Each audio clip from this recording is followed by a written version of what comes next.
एक गांव में दो दोस्त रहते थे। एक का नाम राम और दूसरे का नाम श्याम था। दोनों में बहुत ही गहरी मित्रता थी। राम बहुत ही धार्मिक व्यक्ति था, वह हमेशा भगवान की भक्ति में लीन रहता था, जबकि श्याम बहुत ज्यादा मेहनती था। एक बार दोनों ने 1 बीघा जमीन लेकर उसमें फसल उगाने के बारे में सोचा, जिसके बाद वो एक अच्छा सा घर बनाना चाहते थे।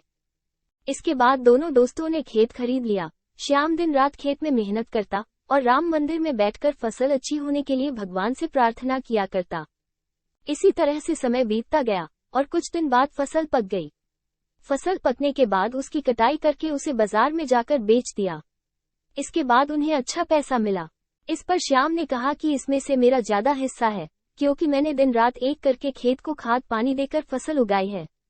लेकिन ये बात सुनकर राम गुस्सा हो जाता है और कहने लगता है कि धन का ज्यादा हिस्सा मुझे मिलना चाहिए, क्योंकि मैंने अपने खेत में अच्छी फसल होने के लिए भगवान से प्रार्थना की है। गांव के मुखिया ने सारी बात सुनने के बाद एक फैसला किया। मुखिया ने दोनों दोस्तों को चावलों की एक एक बोरी दी, जिसमें चावलों के बीच छोटे छोटे कंकड़ मिले हुए थे।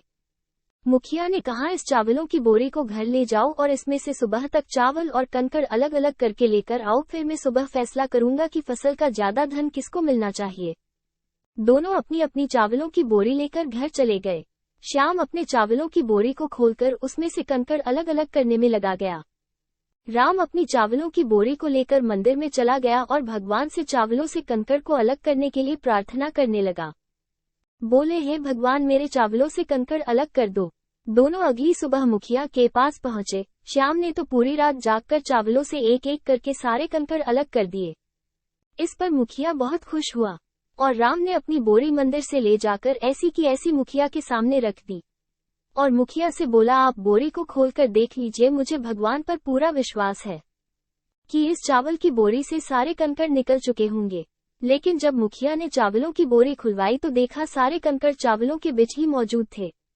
मुखिया ने राम को समझाते हुए कहा कि भगवान भी हमारी मदद जब ही करते जब हम अपनी तरफ से मेहनत करते हैं। ये बात समझाते हुए मुखिया ने फसल का ज्यादा धन श्याम को दे दिया।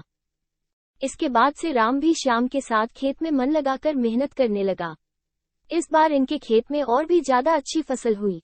मॉरल ऑफ द स्टोरी, यह कहानी हमें सिखाती है कि हमें कभी भी पूरी तरह से भगवान के भरोसे पर नहीं बैठना चाहिए, क्योंकि भगवान भी हमारी सहायता तभी करते हैं जब हम अपनी तरफ से मेहनत करते हैं।